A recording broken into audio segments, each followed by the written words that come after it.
Bien, bonsoir à toutes et à tous. Nous allons démarrer ce conseil municipal du 27 septembre. Il y a 23 présents sur 27. Monsieur Chevilla Jean-Paul a donné pouvoir à Jacques Varlet. Monsieur Barkakli Kadam m'a donné pouvoir. Et Madame Avril Emmanuel a donné pouvoir à Zora Imad. Pour l'instant, Madame Blanche Gall est absente. Je pense qu'elle va arriver certainement. Oui, en retard. Elle va arriver en retard. Bien. Le premier point à l'ordre du jour, c'est l'adoption du compte-rendu. Ah oui, Madame Bento, acceptez-vous d'être secrétaire de séance? Merci Madame Bento. Premier point, l'adoption du compte-rendu du procès-verbal du dernier conseil. C'est bon pour tout le monde? Du coup, nous allons voter. Qui est contre? Qui s'abstient? Je vous remercie. Vote à l'unanimité.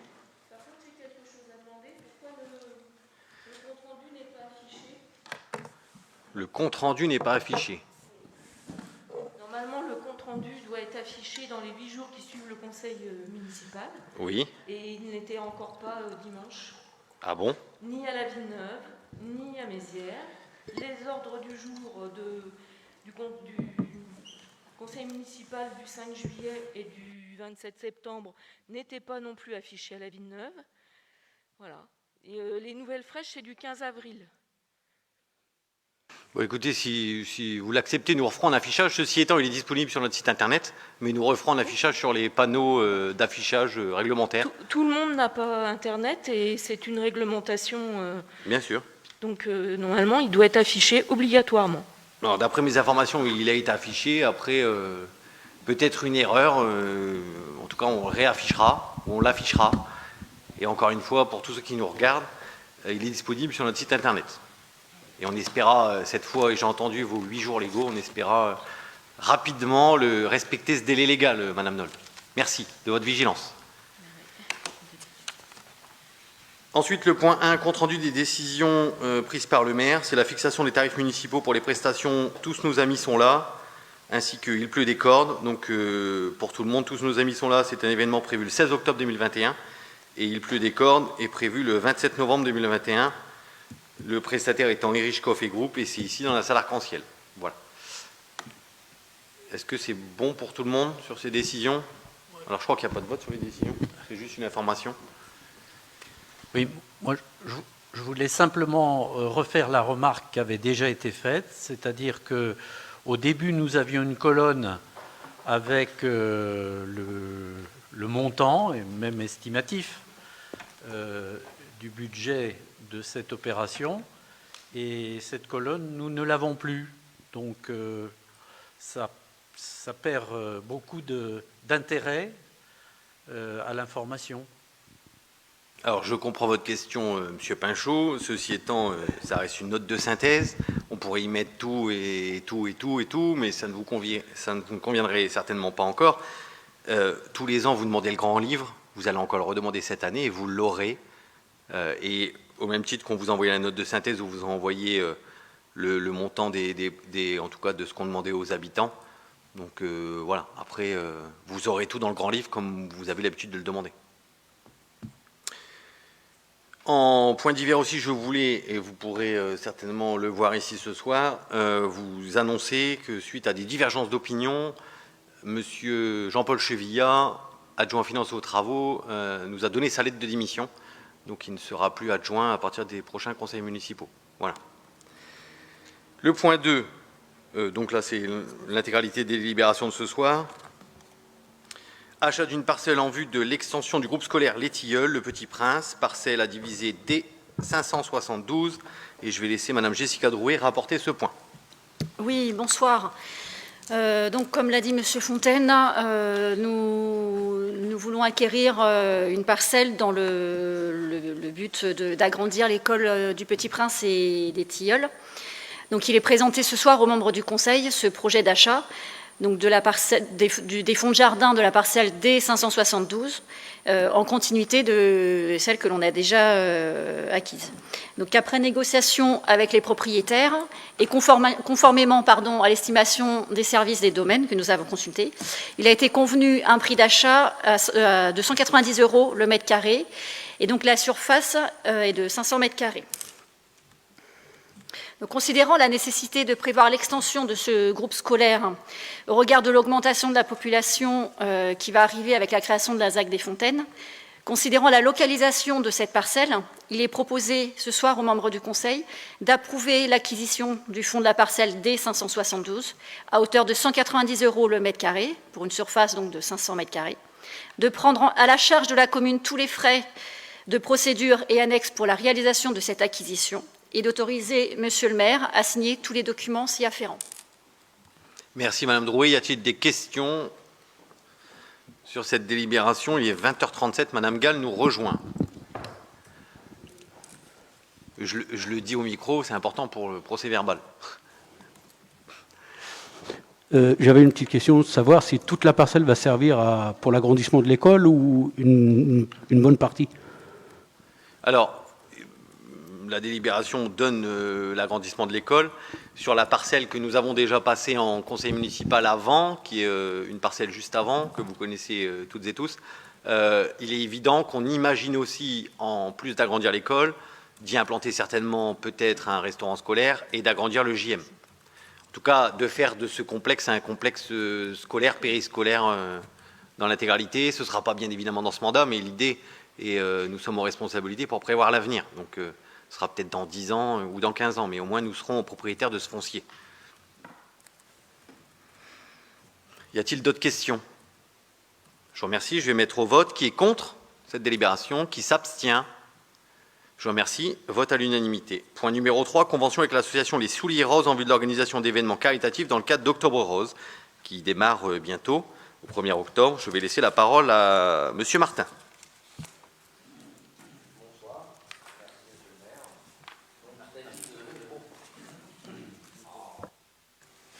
Bonsoir, merci Monsieur le maire.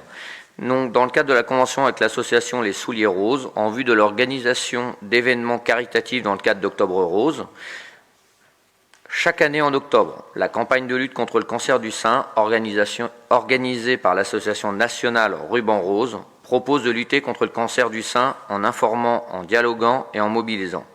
Pour cette association qui œuvre toute l'année pour soutenir la recherche médicale et scientifique et pour informer le plus grand nombre, Octobre Rose est une occasion de mettre en lumière celles et ceux qui combattent cette maladie, d'intensifier l'information et la sensibilisation et de réunir encore plus de fonds pour aider les chercheurs, les soignants. La municipalité entend apporter son soutien à cette action en mettant à disposition d'une association locale les moyens techniques permettant la réalisation d'événements locaux concourant à ces objectifs. L'association Les Souliers Roses a manifesté son intention de porter ce projet. Aussi, le cadre par lequel la commune et l'association Les Souliers Roses s'accordent en vue de la réalisation de cette action est défini dans la convention jointe. Merci, Monsieur Martin. Y a-t-il des questions sur cette délibération? Pas de questions. Je vous en remercie. Nous allons procéder au vote. Qui est contre cette délibération? Qui s'abstient? Vote à l'unanimité. Je vous en remercie. Donc, bien évidemment, vous verrez bientôt apparaître sur cette délibération les événements liés à Octobre Rose. Et je vous invite, me semble-t-il, si je ne dis pas de bêtises, après la journée de l'environnement du 9 octobre, ce sera le soir. Il y aura une pink party où l'intégralité des fonds sera reversée à l'association, du coup, les Souliers Roses, qui accompagne, et je lis leur but, cette association a pour but d'accompagner les femmes souffrant ou ayant souffert d'un cancer dans leur bien-être au quotidien, et elle s'accompagne aussi les conjoints. Voilà. Donc vous êtes toutes et tous invités sur cette soirée. Point numéro 4, approbation de la fixation de la composante de neutralisation fiscale des attributions de compensation à compter de 2017. Donc c'est moi-même qui vous la rapporte. Il s'avère que le 17 novembre 2016, le Conseil communautaire a adopté un protocole financier général qui a été attaqué au tribunal administratif. Ce protocole financier donnait des AC historiques et puis des AC avec un plus ou moins 15%. Ce protocole a été attaqué. Certaines communes ont eu gain de cause. Je crois que c'est au nombre de 7. Donc, ils vont avoir un peu plus d'argent de la CU. D'autres communes doivent payer. Et puis, il s'avère que la commune de Mézières, elle, avait déjà mis en place son plus ou moins 15%. Donc, ça n'a pas forcément d'impact, mais on se doit de le voter. Donc, en synthèse, vous avez le tableau récapitulatif pour Mézières-sur-Seine. Et puis, vous voyez les communes qui, elles, doivent payer. Mais sur Mézières-sur-Seine, on avait des AC historiques à 855 854 €, avec les plus ou moins de 15%, 103 972, qui nous fait des AC cumulés, donc ce que la communauté urbaine nous doit tous les ans, à mettre dans le budget, 959 826 €. Je bémol ces AC, puisque nous allons théoriquement voter d'ici la fin de l'année des AC définitifs, suite aux travaux de la CLECT, et c'est ce qu'il y a dans la délibération, avec tout ce qui a été transféré mais non évalué dans le travail de la CLECT jusqu'à 2019, par exemple tout ce qui est borne à incendie, tout ce qui est eau pluviale. On a aussi mis d'équerre un petit peu tout ce qui est candélabre, avec les voiries, des espaces publics qu'on a souhaité retransférer ou non. Et donc on devra, sur les 9... Donc là on vote ce soir, je me répète, les 959 826 € d'AC que la communauté urbaine nous doit, dans le cadre de la fusion des EPCI. Mais d'ici la fin de l'année, on diminuera ce montant, puisqu'on votera, suite aux travaux de la CLECT, qui auront réévalué d'autres charges, on diminuera, et ça on l'avait vu déjà dans le cadre d'un ancien conseil municipal. Mais ce qu'on a voté en conseil municipal va repasser en conseil communautaire théoriquement au mois d'octobre. Et sur le conseil municipal du mois de novembre, on votera les AC définitifs pour pouvoir élaborer le budget 2022. Avec cette fois, et je l'espère, sauf si on a encore des recours à la communauté urbaine, en tout cas j'espère des AC définitifs, et ce ad vitam. Y a-t-il des questions sur cette délibération? Bien, je vais procéder au vote. Qui est contre cette délibération? Qui s'abstient? Merci, vote à l'unanimité. Délibération numéro 5, projet de relocalisation des services techniques municipaux au sein du bâtiment abritant les services techniques de la ville d'Épône. Arnaud Padeloup, je vous laisse la parole. Bonsoir à tous. Les services techniques municipaux sont actuellement abrités dans les locaux d'une ancienne maison d'habitation en cœur de village, locaux propriété d'une société avec laquelle nous bénéficions d'un bail. Cette occupation génère des frais de location à hauteur de 20 400 € annuels. Par ailleurs, les bâtiments mis ainsi à disposition étaient transformés pour accueillir ce service, mais s'avèrent inadaptés tant du point de vue des nuisances pour le voisinage que des conditions et des règles de sécurité de travail. Aussi, la municipalité a souhaité mener une réflexion afin de déployer ce service dans un lieu plus approprié. 2 options sont en cours d'étude. La première option prévoit la construction d'un bâtiment dédié au sein du quartier de Gare, dans le cadre du réaménagement de ce quartier porté par le groupement GPSEO, département des Yvelines. La seconde option a vu le jour après échange avec la commune voisine d'Épône, cette dernière ayant fait connaître la possibilité d'une utilisation conjointe de leurs locaux.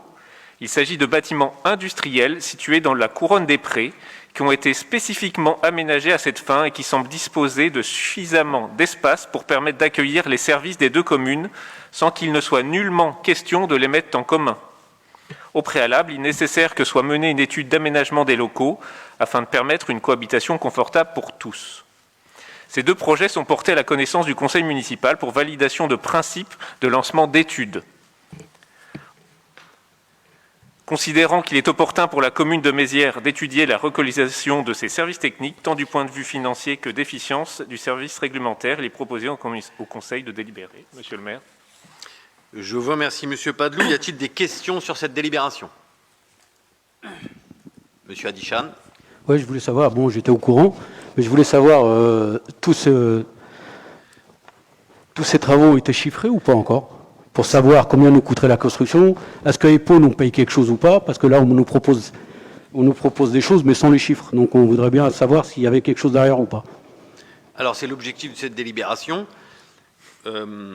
Aujourd'hui, on ne parle pas d'aller vers l'une ou vers l'autre solution. Déjà, l'idée, c'est de m'autoriser à lancer les études. Alors, les études dans le cadre du quartier de Gare, elles vont être gratuites, non seulement dans le cadre de Petite Ville de demain, mais surtout dans le cadre du quartier de Gare, sur l'étude de faisabilité sur les services techniques d'EPON, il y aura un coût. C'est EPON qui va nous donner le coût de l'étude et on divisera, comme on a toujours fait sur tout ce qu'on a fait ensemble avec EPON, on divisera par 2 l'étude. Voilà. Mais aujourd'hui, je n'ai pas de montant d'étude. Est-ce que ça sera 5 000, est-ce que ce sera 7 000 ou est-ce que ce sera 2 000? Je ne sais pas. Mais l'idée, encore une fois, avant de faire un choix, puisqu'on peut toujours se dire, on fait notre propre CTM, c'est un choix que nous pourrons retenir, mais avant de faire ce choix, c'est d'avoir plusieurs scénarios, plusieurs choses en tête, et à un moment donné, choisir avec les bons éléments. Voilà, donc laissons-nous un peu le temps avant d'être tête baissée en disant on va construire notre pod CTM parce que guerre de clocher, alors que le CTM d'EPON, d'après ce que nous a dit EPON, est surdimensionné pour leurs besoins. Voilà. Non, mais je demandais avant de le proposer, c'est d'avoir toutes les billes aussi pour avoir une décision. Parce que si on n'a pas toutes les billes, on ne peut pas vous dire oui ou non. Ou, voilà. Aujourd'hui, c'est une décision de principe. C'est une décision de principe, et vous l'avez assez reproché, parfois de manque de transparence, et vous apprenez les choses. Là, on vous demande de décider de principe, qu'on a 2 options, quartier de gare et mutualiser les locaux d'EPON. Du coup, on vous demande votre avis sur le sujet. Je peux entendre que certaines personnes puissent être contre. Mais l'idée, c'est que tout le monde soit au courant que nous bossons sur les 2 scénarios. Y a-t-il d'autres questions ? Ne croyez-vous pas qu'il y aura un délai de réactivité par rapport aux interventions que les agents municipaux pourront faire sur Mézières? Parce que EPON n'est pas très loin, mais c'est pas la porte à côté quand même. Est-ce que ça sera pas un problème que tout le monde se promène à avoir des véhicules? Il y a toute cette infrastructure qui sera à prévoir. Alors, entre le CTM d'EPON et le CTM l'entrée de ville de Mézières, il doit y avoir 150 mètres. Mais j'entends ce que vous me dites, et des élus majoritaires nous ont posé la même question, et j'ai demandé, dans le cadre de l'étude, que soit aussi travaillée la consommation de gasoil, etc., ou voire même de véhicules électriques. Parce qu'il y a un bâtiment qui est juste en face des services techniques actuels, qui est vide et qui appartient à la commune.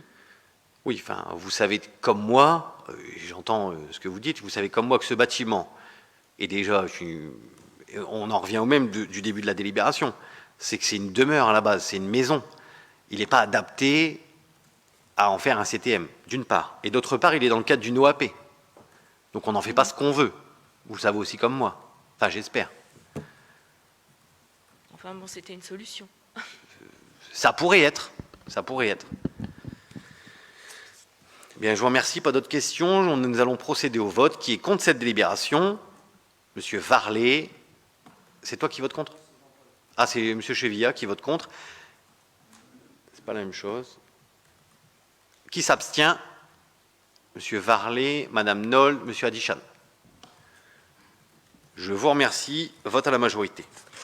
Point numéro 6, transfert de la propriété de la parcelle C1222 à la communauté urbaine Grand Paris Sénéoise dans le cadre du projet de réaménagement du futur pôle éole d'EPON-Mézières. Je laisse la parole à Madame Drouet. Oui, pour rappel, la communauté GPSO est donc compétente, comme vous le savez, pour l'aménagement de l'espace communautaire et notamment pour l'organisation de la mobilité et du futur pôle de gare éole. Donc, l'article L215-25 du même code dispose que les immeubles et meubles faisant partie du domaine public des communes appartenant à l'agglomération sont affectés de plein droit à la communauté urbaine dès son institution, dans la mesure où ils sont nécessaires à l'exercice de ses compétences. L'article L 5215-28 dispose en outre que le transfert de propriété ainsi que les droits et obligations attachés aux biens transférés est opéré par accord amiable.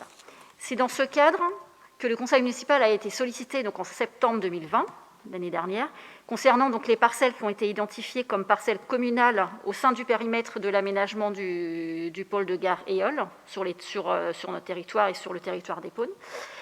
Or, par courrier reçu en mairie le 15 janvier dernier, la CU a fait savoir qu'elle avait identifié une autre parcelle, donc qui est au cadastre sous la section C 1222, d'une surface de 121 mètres carrés et qui est situé en bordure de voie ferrée qui se situe dans la ZAC du Pélican.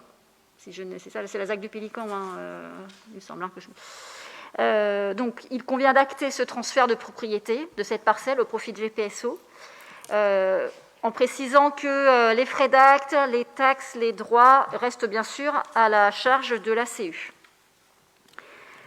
Considérant que la compétence aménagement des espaces publics communautaires pour l'organisation des mobilités et aménagement des quartiers de gare Éole sont dorénavant exercées par la CU-GPSO, que la parcelle cadastrée C1222 est située dans le périmètre d'aménagement du quartier Éole, qu'il y a lieu de transférer la propriété de cette parcelle dans le cadre de l'exercice des compétences de la CU, que cette cession sera réalisée à titre gratuit.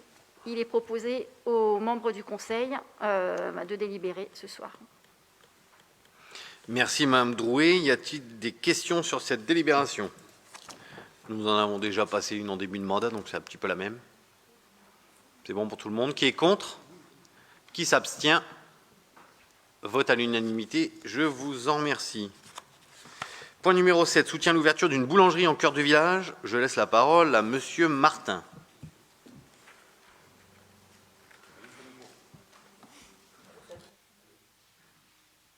Merci, monsieur le maire. Soutien à l'ouverture d'une boulangerie au cœur du village. La commune est sollicitée dans le cadre de la réouverture d'une boulangerie rue Nationale.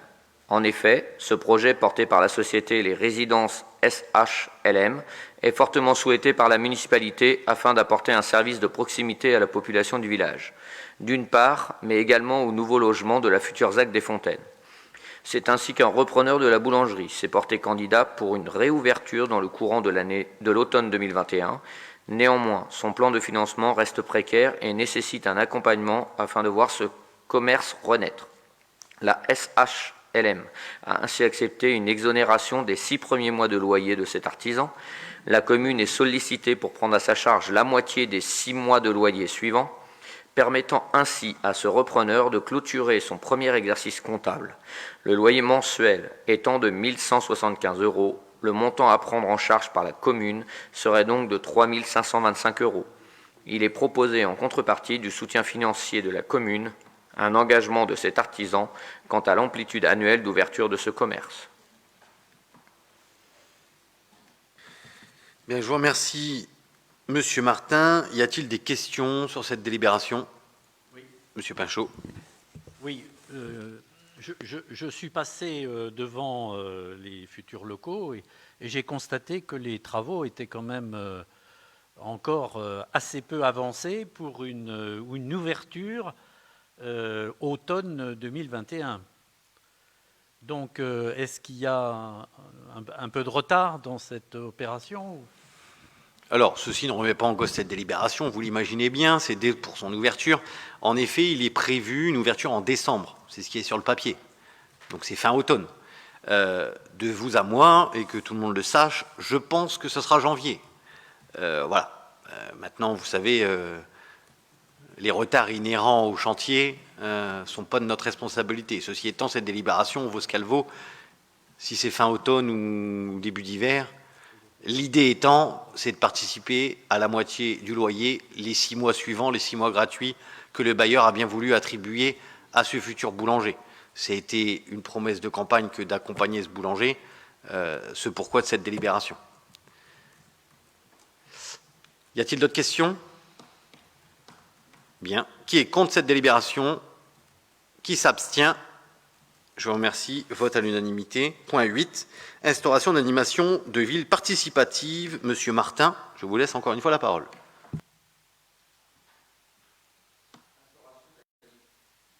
Pardon, merci.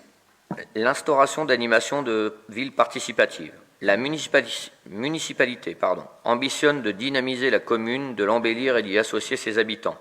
Pour cela, elle souhaite poursuivre et développer les animations participatives de type balcon fleuri ou décoration de Noël des façades, qui ont pour caractéristique d'inciter les habitants à prendre part à des événements festifs ou saisonniers, en décorant les façades de leur habitation ou leur jardin afin d'en faire profiter tout leur quartier. Outre la convivialité et l'image de notre commune, la municipalité souhaite également que ces animations viennent soutenir le commerce local. C'est la raison pour laquelle il est proposé aux membres du Conseil d'adopter un règlement général afin de promouvoir ces animations. Bien, merci Monsieur Martin.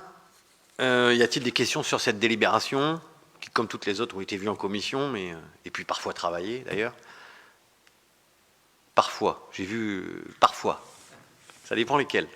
Parfois. Bien. Qui est contre cette délibération? Qui s'abstient? Madame Nold. Je vous remercie. Point numéro 9. Débat sur les orientations générales du règlement local de publicité intercommunale, appelé le RLPI. Un gros point. Je vous laisse, Madame Drouet, nous rapporter cela. Merci, Monsieur Fontaine. Donc, en effet, ce soir, je vous propose que l'on débatte sur les orientations générales. Je précise orientations générales au sein de GPSEO qui ne concernent pas uniquement notre commune. On va voir qu'il y a 6 orientations générales. Donc le RLPI, ce qu'on appelle le RLPI, donc c'est le règlement local de publicité intercommunale. Il y a un règlement national, mais il faut statuer sur un règlement intercommunal. Ces règles sont plus restrictives, beaucoup plus restrictives que le règlement national qui a été édicté par le Code de l'environnement et qui peuvent être générales, mais également applicables sur des zones spécifiques. Ça fonctionne un petit peu comme le PLUI, par zonage. La loi numéro 2010-788 du 12 juillet 2010 portant engagement national pour l'environnement a entièrement refondu la procédure d'élaboration du règlement local de publicité. Ceux-ci sont élaborés conformément aux dispositions qui régissent l'élaboration des plans locaux d'urbanisme, les PLU, soit les articles L.153-11 et suivants du Code de l'urbanisme. La loi ENE poursuit de plus des objectifs de mise en valeur du paysage et de protection du cadre de vie, tout en respectant la liberté d'expression, je vais revenir dessus après, ainsi que celle du commerce et de l'industrie. La réglementation nationale de la publicité, codifiée aux articles L.581-1 et suivants du Code de l'environnement, a donc été mise à jour et les règlements locaux de publicité approuvés antérieurement à la loi ENE doivent être mis en conformité avant le 13 juillet 2022, sans quoi ceci deviendrait caduc. Par délibération du Conseil communautaire 2019-12-12-39 du 12 décembre 2019, donc l'ACU a engagé l'élaboration d'un RLPI sur tout son territoire et a défini les objectifs et les modalités de concertation. Également par délibération du Conseil communautaire 2019-12-12-40 du 12 décembre 2019, l'ACU a défini les modalités de collaboration avec les communes. Et la procédure d'élaboration de ce RLPI étant identique à celle d'élaboration du PLUI, les orientations générales du futur RLPI doivent être soumises au débat du Conseil communautaire et également des conseils municipaux. Étant précisé qu'à défaut de ce débat, le débat est réputé avoir eu lieu. Donc, la synthèse des conclusions du diagnostic qui a été établi. Un état des lieux de l'affichage publicitaire a été réalisé sur tout l'ensemble du territoire de la communauté urbaine, sur les 73 communes, et il a été recensé 1300 supports de publicité sur les domaines privés et les domaines publics confondus. Donc, le diagnostic du RLPI identifie les spécificités des différents secteurs du territoire, notamment ceux qui sont soumis à une forte pression publicitaire, ce qui n'est pas le cas à Mézières. Il s'agit principalement des grands axes routiers qui sont les plus empruntés sur notre territoire.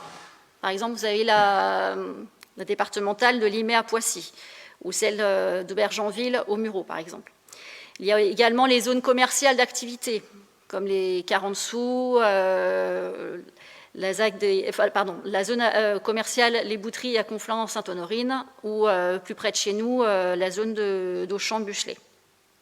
Elle analyse la conformité de certains dispositifs publicitaires avec la réglementation nationale de la publicité et, s'il existe, avec le règlement local de publicité de la commune concernée.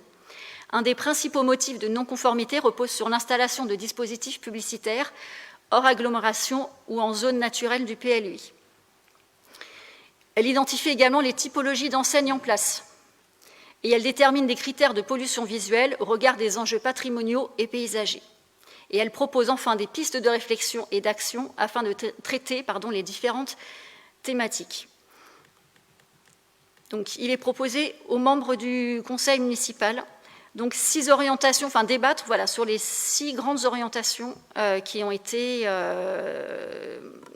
qui sont prévues. Donc l'orientation numéro 1, elle concerne essentiellement les communes qui se situent dans le parc naturel du Vexin français. Ça concerne quand même 25% du territoire de GPSO. Donc là, le RLPI propose de maintenir l'interdiction de publicité, qui est définie par la réglementation nationale déjà, pour toutes ces communes, à part quelques dérogations pour des publicités sur le terroir local, par exemple. L'orientation numéro 2 est de sauvegarder l'authenticité des paysages des communes n'appartenant pas à l'unité urbaine de Paris, au caractère rural plus marqué, en maintenant à minima la réglementation nationale, voire en la durcissant davantage.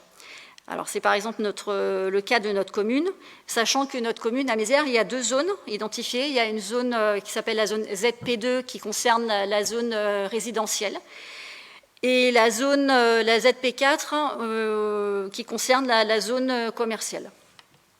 L'orientation numéro 3, il s'agit d'accroître la qualité du cadre de vie des centres-villes et des secteurs principalement dédiés à l'habitat des communes appartenant à l'unité urbaine de Paris, par exemple en y interdisant la publicité numérique ou en limitant les surfaces des publicités murales et ou scellées au sol et leur nombre. L'orientation numéro 4, il s'agit des grands axes routiers. Donc le RLPI souhaite réduire l'impact publicitaire le long de ces grands axes et à proximité des zones commerciales et d'activité, diminuer la surface des publicités qui sont scellées au sol et murales également, en édictant également une règle locale de densité, en évitant par exemple qu'il y ait plusieurs affiches sur le même, plusieurs publicités sur le même linéaire, et encadrer également la publicité numérique. L'orientation numéro 5 serait de traiter de manière spécifique la publicité qui est située dans les lieux patrimoniaux, dans les abords des monuments historiques, ainsi que les sites patrimoniaux remarquables. Ça concerne essentiellement les villes de Mantes-la-Jolie et d'Andrézy, où la publicité est en principe interdite, avec possibilité de dérogation par le RLPI. Et enfin, l'orientation numéro 6, il s'agit d'améliorer la lisibilité des activités et l'insertion qualitative des enseignes, tant celle des centres-bourgs, des centres-villes et des secteurs résidentiels, que celle des zones commerciales et d'activité, sans brider pour autant la liberté d'expression des activités locales. Donc, pour en revenir donc au RLPI, le but, l'objectif est vraiment de limiter la pollution visuelle. C'est ce que je disais, il est plus restrictif que le règlement national, tout en favorisant toujours les commerces locaux. Voilà, donc c'est très général. Il y a un calendrier que vous avez eu qui est bien établi. Demain, nous avons des ateliers justement qui sont proposés et nous allons faire remonter les questions que vous avez, les remarques, etc. Monsieur Alberstadt sera présent à ces ateliers. Si vous souhaitez en savoir davantage, sur le site de GPSO, il y a toute une documentation sur le RLPI. Voilà ce que je peux vous dire. Et nous écoutons, nous sommes là pour débattre et donc nous écoutons vos remarques et préconisations que nous ferons remonter. Monsieur Pinchot, allez-y. Oui, moi je voudrais demander une précision pour qu'on clarifie bien les débats. Il ne s'agit pas, évidemment, des signalements des commerçants, même des services publics, qui feront l'objet d'une petite pancarte avec un fléchage, par exemple boulangerie, etc., dans les rues, parce que ça me paraît important. Bien sûr. De non seulement le conserver, mais le développer. Non, c'est vraiment pour tout ce qui est 4x3, enfin, vous voyez, les... D'accord. Voilà, c'est vraiment pour les... On distingue bien la publicité de l'information, Exactement. de la proximité de tel ou tel commerce ou service public. C'est ça, on parle bien D'accord. des encarts publicitaires, des gros encarts. Le signalement des services publics et voire de commerce, centre-ville, Reste. boulangerie, ça on le conservera. Et d'ailleurs, nous le retravaillerons prochainement, puisqu'à Mézières, il y fait largement défaut. Mais non. C'est ce que j'allais dire, ça il faut le développer. Bien sûr, bien sûr. Sur ce, du coup, règlement local de publicité intercommunale, y a-t-il des interventions pour que nous puissions donner quelques informations à M. Alberstadt qui va se rendre aux différentes réunions de concertation avec la CU? Non, c'est bon? Bon, on n'est pas beaucoup impacté, si ce n'est réduire sur la RD 113 et garder qu'un 4/3 au lieu d'en mettre plus. Voilà. D'accord, et bien On n'est pas écoutez, très impacté à Mézières, heureusement. nous allons acter le fait d'avoir non seulement reçu les éléments de la communauté urbaine sur le règlement local d'urbanisme, le règlement local de publicité intercommunale. Du coup, qui est contre? Qui s'abstient? Jean-Paul s'abstient, Madame Dole s'abstient. Bien. Mais on débat le fait que vous auriez pu donner votre avis, mais vous ne l'avez pas donné. Donc voilà. Et sachez que ce n'est pas une obligation. Rares sont les communes qui passent ça en conseil municipal. Mais encore une fois, en transparence, je préférais vous le faire savoir. Tout comme nous l'avons fait savoir à nos commerçants, puisqu'il y a aussi des réunions qui peuvent les concerner, notamment des grands commerçants Qui ont eu lieu déjà, oui. qui ont eu lieu, comme Carrefour Market, comme Lidl. Après, ça ne touche pas la coiffeuse du coin, hein, mais ça touche le gros commerce qui peut avoir tendance à mettre des grandes enseignes. Voilà. Mais on les a déjà alertés. Donc, je souhaitais aussi le faire passer en conseil municipal, même si, encore une fois, ce n'est pas une obligation. Dès lors où quelque chose est voté en conseil communautaire, si on ne le passe pas en conseil municipal, ça prouve une adoption. Donc, voilà. Mais au moins, nous avons retenu que vous vous êtes abstenus, Madame Nold et Monsieur Chevillard. Je vous remercie. Point numéro 10, ça concerne la convention d'adhésion à Petite Ville de demain. Donc, c'est moi-même qui le rapporte. Vous le savez, nous avons été labellisés, retenus pour être Petite Ville de demain avec la ville d'Épône, avec l'avenue du secrétaire d'État à Mézières-sur-Seine. Il s'avère que maintenant, il faut signer la convention d'adhésion à ce label. Cette convention engage les collectivités bénéficiaires à élaborer ou à mettre en œuvre un projet de territoire expliquant une stratégie de revitalisation du centre-bourg, mais aussi demain du quartier de gare que nous aurons avec Épône. Dans un délai de 18 mois maximum à compter de sa signature, le projet de territoire devrait être formalisé par une seconde convention dite d'opération de revitalisation territoriale, ORT.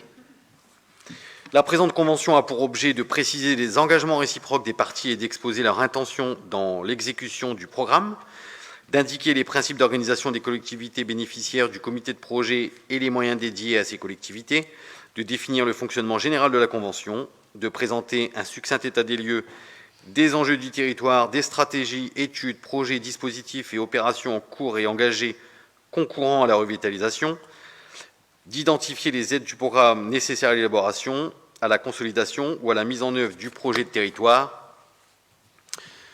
Y a-t-il des questions sur cette délibération? Monsieur Pinchot. Oui, moi je me suis interrogé un petit peu avec mes collègues sur le sens de ce programme Petite Ville de demain. Hein, il est d'origine gouvernementale, il est piloté par l'Agence nationale de cohésion des territoires et je crois qu'il y a des ambiguïtés. Et donc il faudrait prévenir les Méziérois qui pourraient s'imaginer qu'il s'agit d'une nouvelle tirelire, de crédits nouveaux qui seraient attribués aux communes et à la communauté urbaine GPSO, qu'il ne s'agit pas de financement nouveau. Il s'agit d'une offre d'accompagnement, je dirais, logistique, en conseil, en pilotage, en ingénierie de projet. Bon, d'ailleurs, quand on va sur le site de l'ANCT, je conseille à tous les Méziérois d'y aller pour se rendre compte, on retrouve les 5 opérateurs traditionnels du financement d'aménagement du territoire. Il y a l'ANA, l'Agence nationale de l'habitat pour les rénovations énergétiques, il y a l'ANRU, l'Agence nationale pour la rénovation urbaine, c'est pour la transformation des quartiers, Il y a le CEREMA, Centre d'études et d'expertise sur les risques, l'environnement, la mobilité et l'aménagement. Ça, c'est pour favoriser le développement durable et l'environnement. Il y a l'ADEME, l'Agence de l'environnement, de la maîtrise de l'énergie, c'est pour la transition écologique. Et puis, il y a la Caisse des dépôts à travers la Banque des territoires. Donc, en fait, on a un site vitrine qui renvoie aux opérateurs traditionnels et habituels qu'on connaît depuis longtemps. Donc, de ce côté-là, rien de nouveau. Et d'ailleurs, on évoque un lien qui est un peu ambigu, qui reste subliminal avec le plan de relance. On aurait pu imaginer qu'il y allait avoir de nouveaux crédits à l'occasion du plan de relance. Il y a une phrase où on parle d'outils de relance au service des territoires. Mais il n'y a aucun chiffre et aucun financement supplémentaire à ce titre n'est avancé. Ça, c'est le premier point. Donc, il ne s'agit pas de financement nouveau dans cette opération ou ce programme. Il ne s'agit pas non plus de programmes originaux. En fait, qu'est-ce qu'on a fait ? On a ramassé, on a récupéré, on a compilé tous les projets des communes concernées et de GPSCO et de la communauté urbaine. Et on retrouve évidemment, d'une part, des projets sur lesquels on a travaillé depuis très longtemps, depuis plusieurs années pour certains, la création de logements et d'équipements publics à la ZAC des Fontaines, par exemple, le réaménagement du quartier de gare. Bon, il y a des projets plus nouveaux, c'est vrai, mais on n'a fait que ramasser, que compiler les projets qui existaient dans chaque commune et au niveau de la communauté urbaine. Donc il ne s'agit ni de projets nouveaux, ni de financement nouveau. Alors de quoi s'agit-il ? Eh bien, ce programme, Petite Ville de demain, il illustre surtout une opération de communication politique qui consiste à réunir un peu du vieux pour faire l'illusion du neuf et à donner un nom qui est d'ailleurs assez banal, Petite Ville de demain, gros bourg d'hier. J'espère que ça n'a pas coûté très cher au cabinet de communication pour trouver un nom aussi banal à ce programme. Et c'est surtout une opération de récupération des projets des collectivités territoriales par l'administration préfectorale et même par l'administration centrale du ministère de la cohésion des territoires. Donc il s'agit de présenter à la population un bel emballage entouré d'un joli ruban. Voilà. C'est pourquoi nous craignons que, d'abord, le risque d'apporter de nouvelles contraintes, parce que ça c'est dans la Convention, au titre de la transition écologique par exemple, tous les projets des communes vont être soumis à de nouvelles conditions sans doute très restrictives.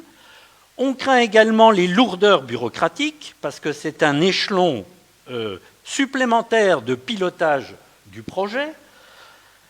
Des dérapages financiers également, parce qu'on nous parle d'une chefferie, comme s'il n'y avait pas suffisamment de chefs GPSCO, les services des communes, les services du département, les services de la région.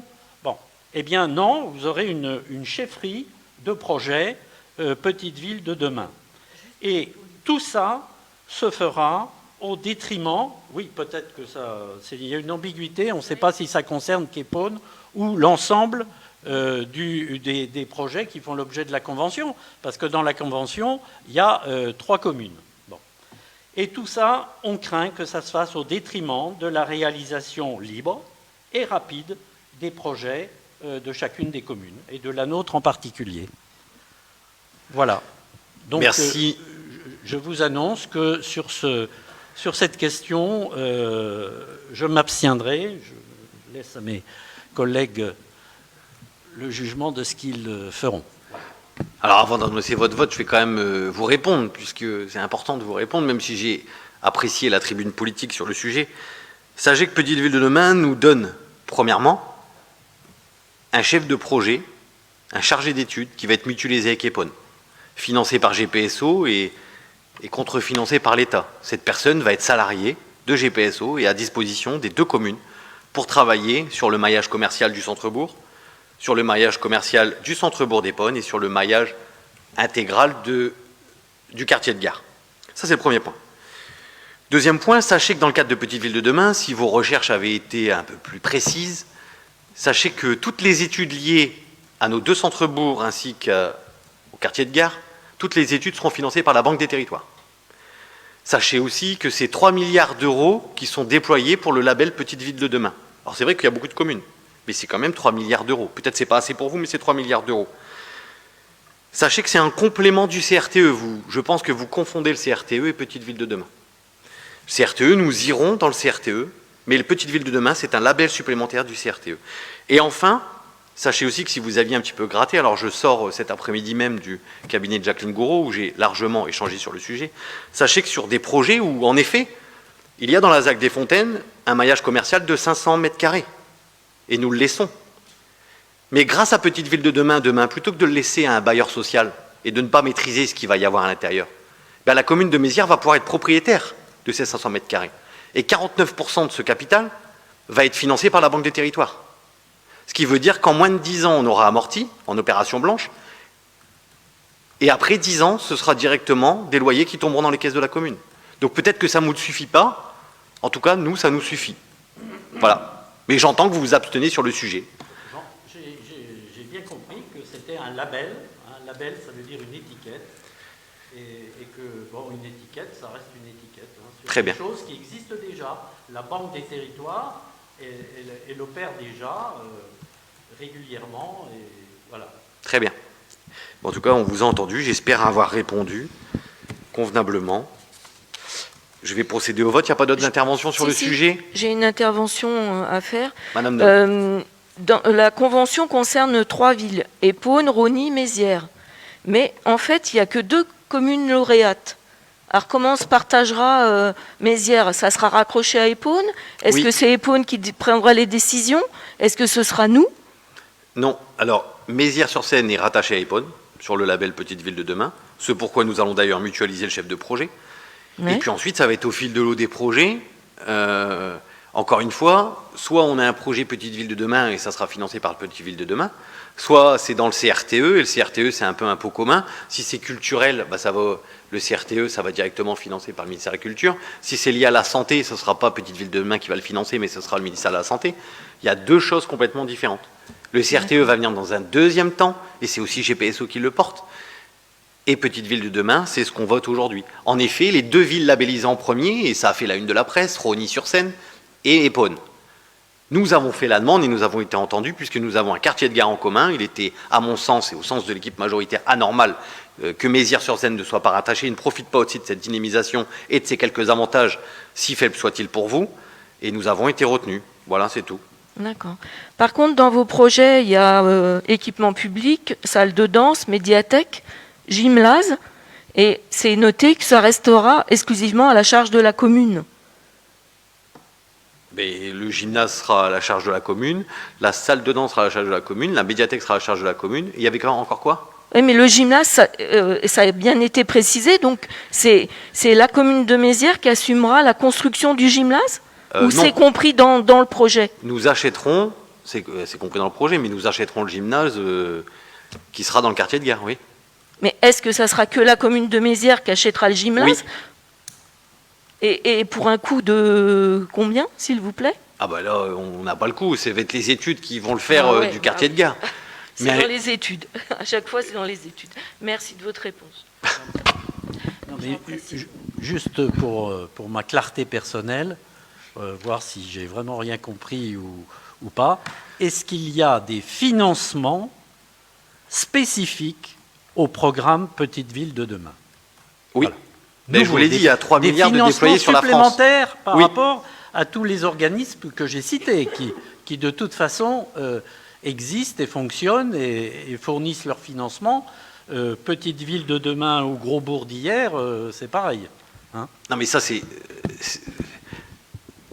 votre analyse.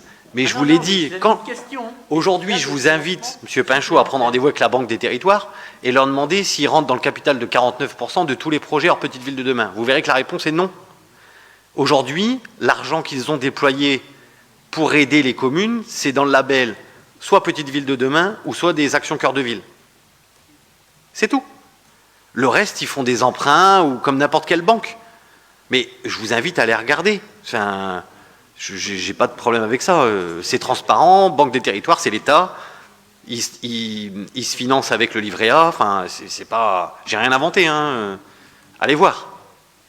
Mais ils offrent vraiment des privilèges sur les actions cœur de ville et petites villes de demain. C'est tout. Bien, nous allons procéder au vote. Qui est contre cette délibération? Qui s'abstient? Monsieur Pinchot, Madame Noll, Monsieur Adichan et Madame Gau. Je vous remercie. Point numéro 11, convention d'adhésion au guichet numérique des autorisations d'urbanisme proposée par la communauté urbaine Grand Paris Seine-et-Oise. Madame Drouet. Oui. Donc, afin de simplifier en fait les relations entre l'administration et les citoyens, le gouvernement souhaite que chacun puisse saisir l'administration par voie électronique. Donc, le dépôt dématérialisé et l'instruction dématérialisée complète des demandes d'autorisation d'urbanisme seront généralisées à partir du 1er janvier 2022, en application des dispositions de la loi du 23 novembre 2018 portant évolution du logement, de l'aménagement et du numérique, et du Code des relations entre les usagers et l'administration. Donc, l'ACU étant en mesure de proposer un téléservice mutualisé aux communes qui souhaiteraient se doter d'un guichet numérique des autorisations d'urbanisme, ce qu'on appelle le GNO, et pouvoir répondre à la transition numérique relative à l'instruction des autorisations d'urbanisme, qui est attendue par la loi. Ce téléservice est alors mis à disposition au moyen d'une convention cadre spécifique que vous avez eue en pièce jointe. La contribution de la commune qui adhère à la convention est de 30 centimes d'euros par habitant, en prévoyant une mise à jour tarifaire tous les 3 ans. Ce tarif correspond à la prise en charge par la commune du coût de fonctionnement annuel mutualisé, en maintenance et évolution technique du logiciel. Les investissements nécessaires à la mise en œuvre du GNO et à l'ingénierie sont pris en charge par la CU.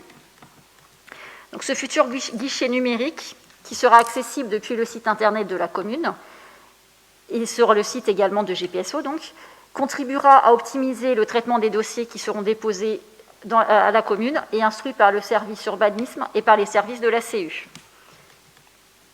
À cette convention est annexé le règlement des conditions générales d'utilisation, vous avez également eu, qui s'attache à assurer la recevabilité de la saisine par voie électronique, des demandes d'autorisation d'urbanisme, des déclarations d'intention d'aliéner, les DIA, et leur suivi par le demandeur au cours de leur instruction.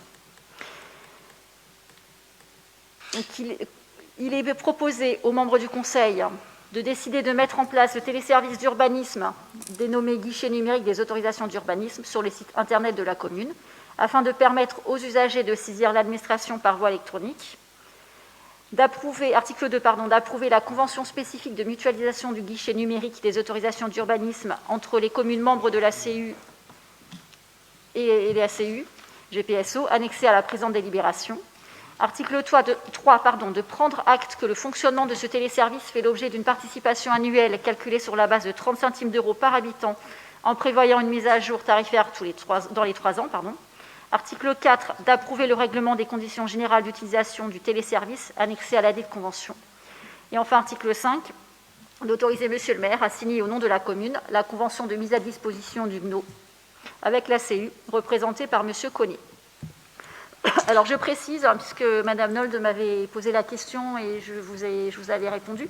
Donc, on pourra toujours déposer en mairie, bien sûr. Enfin, on pourra toujours, déposer et consulter en mairie les permis et autres sous forme papier. Pour le moment, il n'est pas prévu que la forme dématérialisée soit majoritaire. On pourra toujours faire les deux. Excusez-moi. Bois un coup, Madame Drouet. Du coup, en effet, on pourra toujours, bien évidemment, tous les permis de construire les déposer. Et il est évident, et nous le savons, puisque ça a été testé dans plusieurs communes avant de le mettre en place sur Mézières-sur-Seine, il y a eu des communes pilotes. Tout ce qui passe énormément, c'est les déclarations d'intention d'aliéner, notamment par les notaires. Les certificats d'urbanisme aussi par les notaires. C'est à peu près à aujourd'hui 60%, voire 70% de ce que Madame Drouet doit signer. Donc tout ça, demain, les notaires, ils ne seront plus obligés de passer en mairie ou envoyer des tonnes et des tonnes de papier. Ils pourront passer directement par l'outil informatique et la digitalisation. Voilà. Oui. Moi, j'ai une question, parce que ce que les particuliers attendent, c'est un progrès. Moi, ça me semble, a priori, être un progrès. mais à condition que ce soit un outil de dialogue, que ce ne soit pas une boîte noire. C'est-à-dire que les sites informatiques où on va déposer des dossiers et puis on n'en entend plus parler, on ne sait pas si c'est reçu, pas reçu, traité, pas traité. Donc la question que je pose, c'est... Parlez bien dans est-ce votre qu'il y a- micro, sinon voilà, parlez bien dans le micro. La question est de savoir si on est dans l'interactivité ou s'il s'agit d'une boîte noire. C'est l'interactivité, vous pouvez suivre votre dossier Il y a un au numéro. fil de l'eau. Est-ce qu'on peut dialoguer avec, poser une question, par exemple, avec le personnel qui instruit le dossier? Parce que ça, c'est rudement important vous quand avez un même pour la numéro qualité de- du service public. Vous avez un numéro de suivi pour votre dossier. Et ensuite, vous avez toujours le service urbanisme en mairie qui a le dossier et qui peut vous orienter. Mais vous voyez au fil de l'eau où il est en cours d'instruction, avec les délais, etc. Et il y a un numéro de dossier, bien évidemment. Mais ça, c'est pas suffisant. Non, mais je suis d'accord. Mais on peut toujours en vouloir plus, Monsieur Pinchot, mais C'est une question de principe. La qualité des services publics, c'est le dialogue avec les usagers. non, mais vous savez Donc, comme moi. si on se contente d'envoyer un truc dans un tuyau sans savoir et sans pouvoir discuter avec la personne qui est au bout et qui le traite, ça risque d'être Alors, très décevant pour l'usager. Là où je suis parfois d'accord avec vous et parfois en désaccord. Je suis un peu d'accord avec vous sur le fond, mais sur la forme. À un moment donné, aujourd'hui, on est obligé de venir en mairie pour une DIA ou un CU de 9h à 17h. Là, demain, vous allez pouvoir l'injecter directement quand vous voulez. 7 jours sur 7, 24/24. C'est un progrès. Il serait démesuré, et je pense qu'en qualité d'opposition, vous auriez hurlé au scandale si on était obligé d'embaucher un agent 7 jours sur 7, 24/24 pour répondre aux administrés via une plateforme web. Il est normal qu'on ne puisse pas interagir comme on interagit avec des grosses sociétés via un bot ou... Vous voyez ce que je veux dire? Non, mais Après- c'est GPSO qui est Non, mais derrière. Je peux C'est pas la intervenir. commune, hein, donc il y a du personnel quand même. Monsieur Pinchot, juste pour vous dire, c'est un service en plus. Il y a toujours le service urbanisme en mairie qui est là pour justement pour les questions, pour orienter les particuliers. Donc les gens qui maîtrisent l'outil informatique peuvent en effet déposer leur dossier par cette voie. Sinon voilà, on prend rendez-vous en mairie et la personne, l'agent à l'urbanisme est là pour aider. Il faut voir ça comme du plus. Je sais, j'y ai eu recours et j'ai été très bien accueilli et très bien conseillé. Donc voilà. Eh bien, merci, Monsieur Pinchot. Par Madame contre, Noll. je voudrais demander quelque chose, parce que vous nous dites qu'un ordinateur sera également mis à disposition afin de pouvoir consulter les documents en ligne.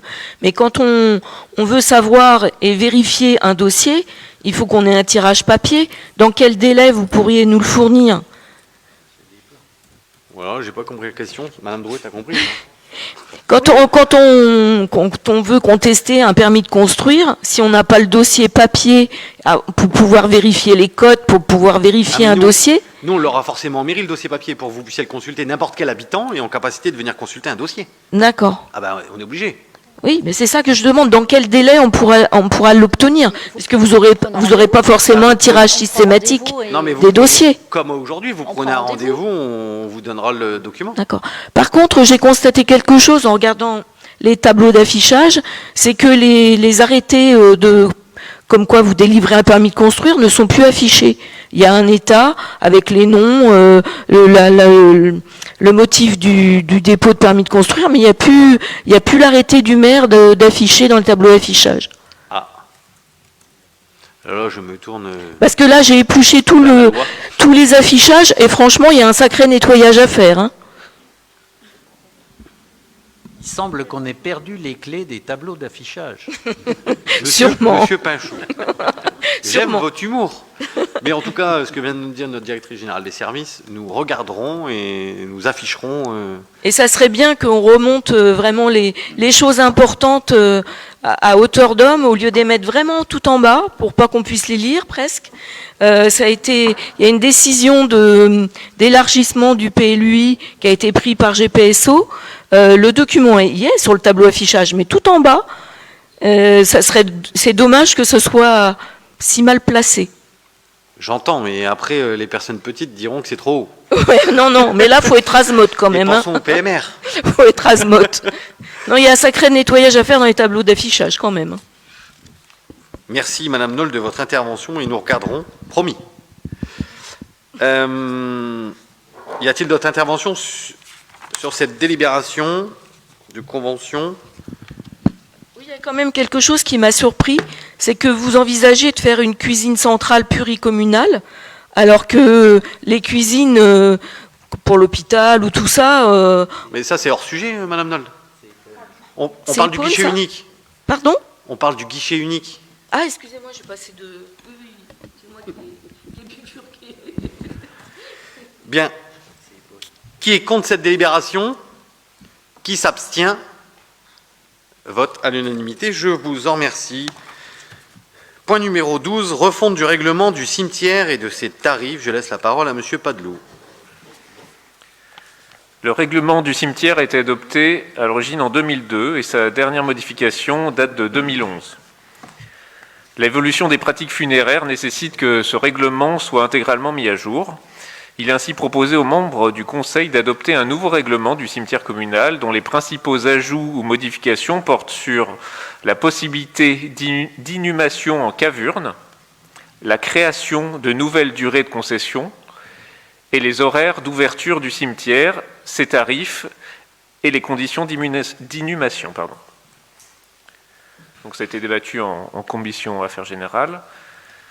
Et considérant qu'il convient de refondre intégralement le règlement du cimetière communal, considérant qu'il convient à cette occasion de revoir les tarifs des concessions et services communaux à l'occasion des opérations funéraires, il est proposé aux membres du Conseil d'adopter le règlement du cimetière communal, d'adopter les nouveaux tarifs pour le cimetière conformément au tableau qui vous a été transmis et de dire que les dispositions de la présente délibération prendront effet à compter du 28 septembre prochain, donc demain.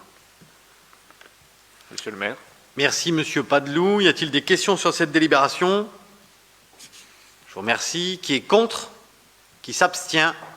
Vote à l'unanimité. Je vous en remercie. Point numéro 13, création d'un poste pour des vacations afin d'adapter l'organisation du service enfant-jeunesse au protocole Covid durant l'année 2021-2022.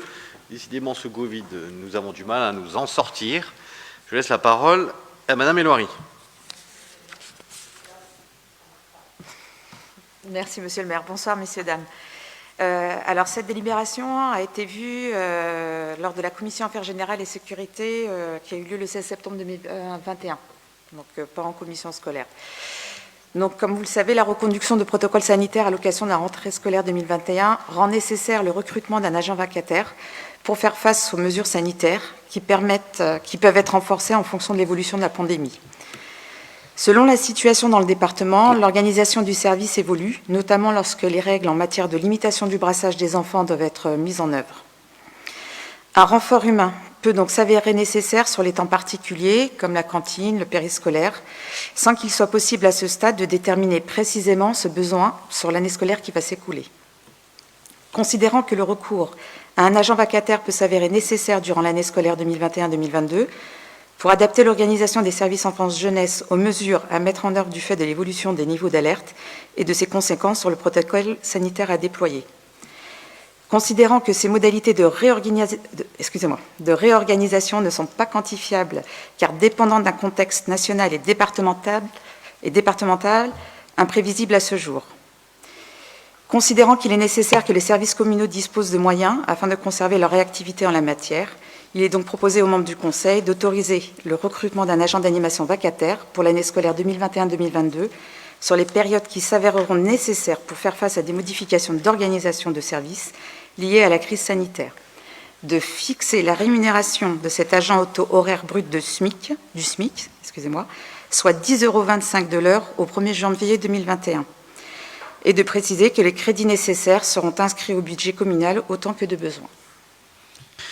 Merci, Madame Elouari. Y a-t-il des questions sur cette délibération? Bien, je vous en remercie. Qui est contre? Qui s'abstient? Vote à l'unanimité. Merci à tous. Point numéro 14. Un point ô combien important. Action en faveur de l'environnement. Vente de volatiles en solution alternative à l'augmentation du volume des déchets ménagers. Madame Drouet, je vous laisse la parole. Merci, Monsieur Fontaine. Donc, comme vous le savez certainement, malheureusement, la quantité de déchets ménagers ne cesse d'augmenter et a même doublé en 40 ans, puisqu'un Français maintenant produit 365 kg d'ordures ménagères par an. Et il faut savoir que les biodéchets représentent pourtant près de la moitié des déchets d'un ménage. Donc, face à cette problématique, pour la préservation de l'environnement, et qui représente également un coût financier pour les ménages, nous souhaitons mettre en œuvre tous les moyens qui permettront d'apporter des solutions. Donc nous avons déjà mis en place une aide pour l'achat de composteurs.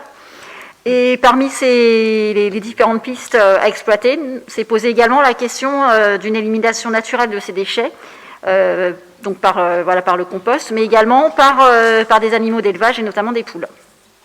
Puisqu'en effet, une poule à elle seule permet de réduire les déchets d'environ 150 kg par an, ce qui n'est pas négligeable. Dans le même temps, tout le monde le sait, des associations militent pour la préservation de ces volatiles une fois que leur durée de vie n'est plus, entre guillemets, industriellement rentable. Donc, travaillant sur ces questions, nous nous sommes interrogés sur l'opportunité de répondre à toutes ces préoccupations au travers d'une action commune qui serait que les poules de réforme, qu'on appelle de réforme, deviennent au sein des ménages des Méziérois des instruments de réduction des déchets ménagers. Et donc ce serait à l'occasion de la fête de l'environnement, de la journée de l'environnement du 9 octobre prochain, donc qui arrive bientôt, que nous proposons que la commune acquiert 60 poules qui seront vendues sans bénéfice aux habitants de la commune. Donc 2 poules par ménage. Pourquoi ? Parce que ce sont des animaux grégaires. Et au prix symbolique de 5 € les 2. Et nous exigerons de la part des Méziérois qui opteraient pour adopter donc, des poules la signature d'une charte d'engagement relative au bien-être animal. Donc, merci Madame Drouet. Ah pardon. Non, rien, c'est bon. Je vous laisse la parole, Monsieur le maire, excusez-moi. Y a-t-il des questions sur cette délibération ô combien importante pour notre belle et grande journée de l'environnement, que je rappelle qui est le 9 octobre? Bon, parfait. Qui est contre? Qui s'abstient? Madame Imad, Jean-Paul s'abstient. Ah, Madame Avril est contre. On recommence. Donc, qui est contre? Madame Avril. Qui s'abstient? Monsieur Chevillat et Guillaume Chabrier. Et Madame Imad.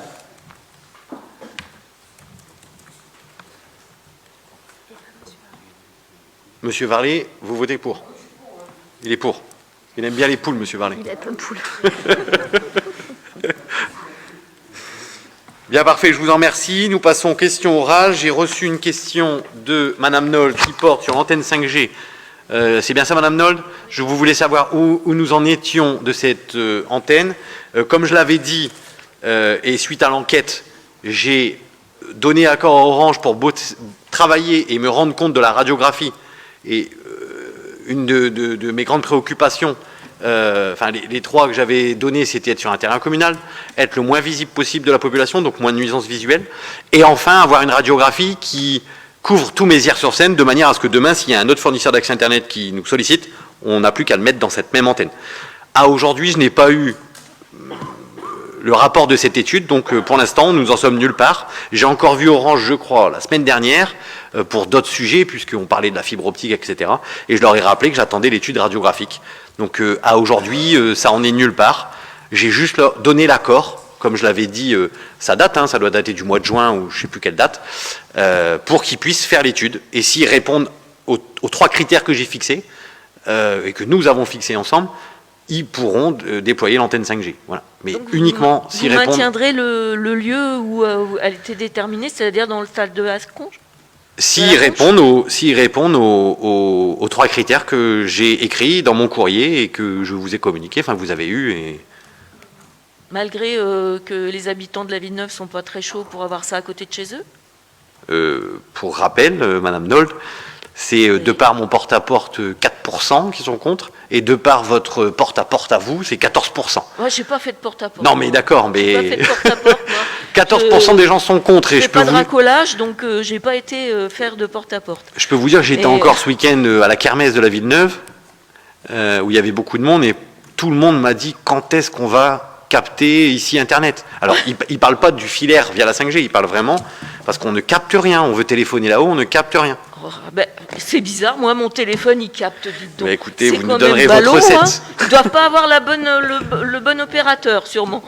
Certainement. En tout cas, j'ai répondu à votre question. Alors du coup, comme il est assez tôt, Monsieur Alberstadt, comme à l'accoutumée, si vous avez des questions, et du coup, allez, on est gentil, on en reprend 3. Bonsoir. Tout d'abord, il y a une question de Monsieur Mazière. Vous parlez des PLUI. Avez-vous des nouvelles concernant les modifications des PLUI avec des précisions notables et explicites? Merci de votre retour.